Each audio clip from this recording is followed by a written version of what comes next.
atrasar muito esse almoço, que essa aula de Bergson me dá um trabalho cacete. Eu nem comecei os outros ainda, hein?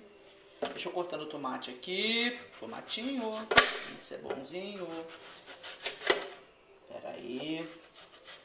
Então, só para finalizar o Bergson por aqui, essa imagem do cone do Bergson é muito maneira de entender, porque ele vai botar exatamente a ideia de que o cone, o corpo é uma linha assim, ó. O corpo tá aqui na linha.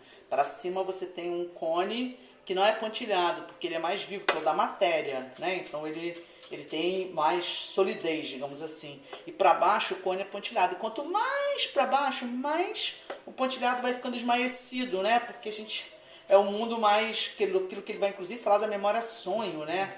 E são camadas muito profundas, que já entram muito no inconsciente. O imaginário você já tem muita dificuldade de acionar por mecanismos conscientes, tipo, quero lembrar. Não é isso? É onde ficam os traumas, por exemplo, é onde ficam as imagens que você suprime, que você recalca. É isso? Já pensando aí um pouco na coisa mais da psicanálise, ok? E quanto mais próxima à superfície desse cone, pensando o cone assim, ou seja, quanto mais viva está essa imagem, é o que eles chamam de memória hábito, que são as que a gente repete. Por exemplo, como é que eu sei como é que eu corto isso aqui sem me machucar? É isso? Eu fui acumulando uma memória hábito. Vou cortar a cebola agora. Eu fui acumulando uma memória hábito de tanto cozinhar, que permite que eu domine a faca. Claro que eu posso me cortar, mas eu já tenho um traquejo da memória hábito, eu lembro. Ele fala isso das coisas que a gente faz cotidianamente, escovar o dente. Como é que eu dirijo um carro, por exemplo, e sei como é que passa a marcha, como é que... É isso?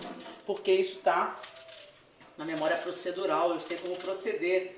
Então, isso tem a ver para ele com a repetição. Faz com que essa repetição, faz com que as camadas da memória fiquem muito superficiais. Você não precisa fazer muito esforço em termos de imagem, em termos perceptivos, para reconstruir, porque elas estão muito... É uma camada mesmo, né? A camada está muito próxima ao seu momento presente.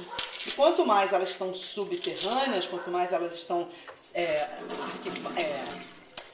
nas camadas mais profundas, ou seja, quanto mais forte é o mecanismo de extensão que você tem que fazer, mais a memória se aproxima do sonho, mais ela fica difusa, esmaecida, mais trabalho tem o seu corpo, né?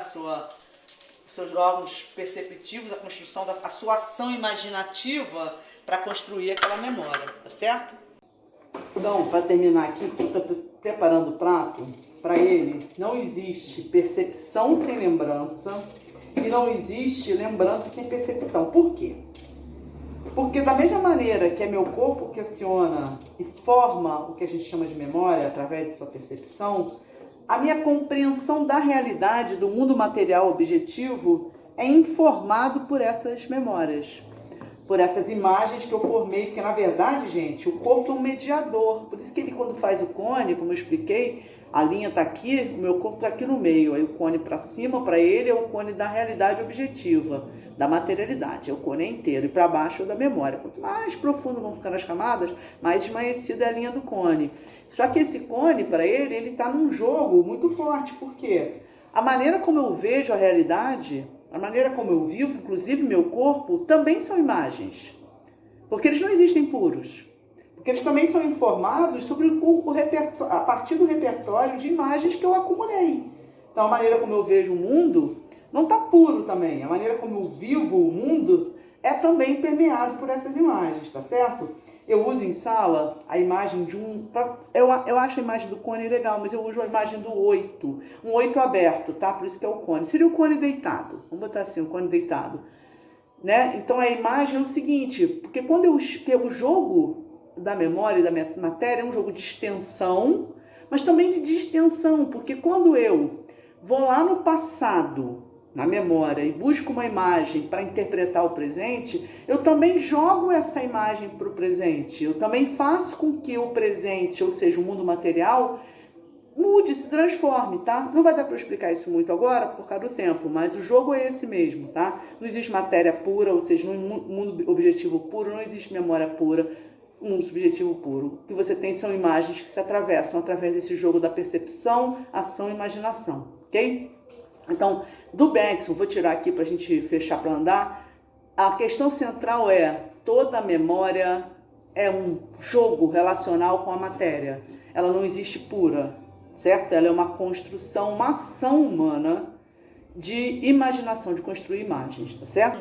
É um jogo permanente entre a imagem e o objeto, porque a memória é uma imagem, mas os objetos com os quais a gente lida, inclusive o nosso corpo, também são imagens.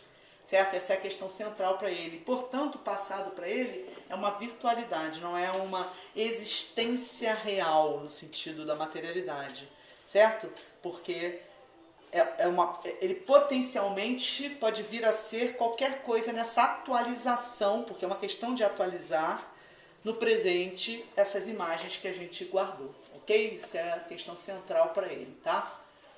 Esse texto do Bergson é muito legal, muito bacana para entender essa questão da memória, ajuda a gente a entender vários processos. Em sala eu dou uma sugestão, o poema Chuva Oblíqua, do Fernando Pessoa, ajuda muito a gente a entender esse processo, tá? Esse jogo entre matéria e memória, ok?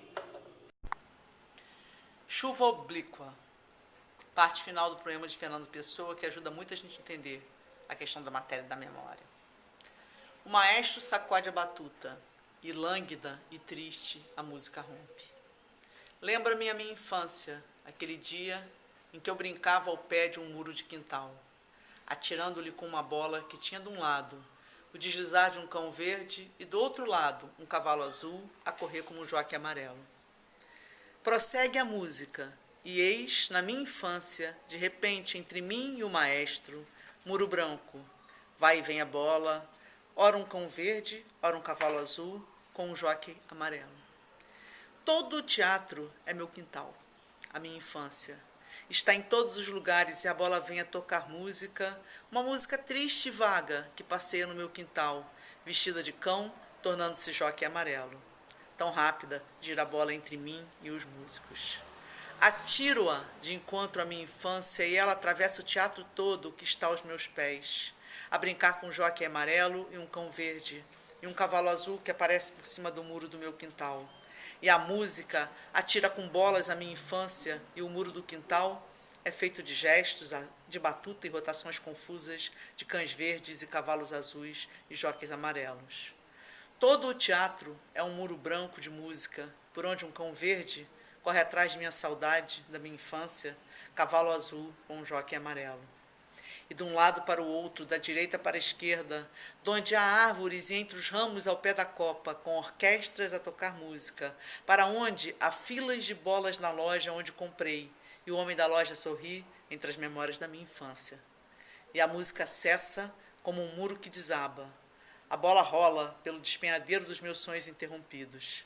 E do alto de um cavalo azul, o maestro, jockey amarelo tornando-se preto, agradece, pousando a batuta em cima da fuga do muro, e curva-se, sorrindo, com uma bola branca em cima da cabeça, bola branca que lhe desaparece pelas costas abaixo.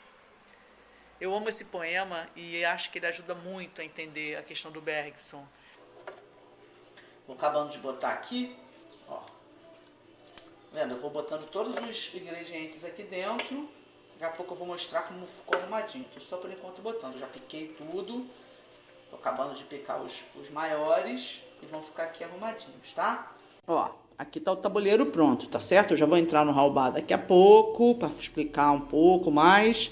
Mas aqui tá o tabuleiro. Tem gente que gosta de cortar pequenininho. Eu não gosto. Eu gosto de pedaços grandes, tá certo? Então aqui tem abobrinha, berinjela, pimentão vermelho, tomate, cebola, alho. Ainda vou botar a vagem, peraí.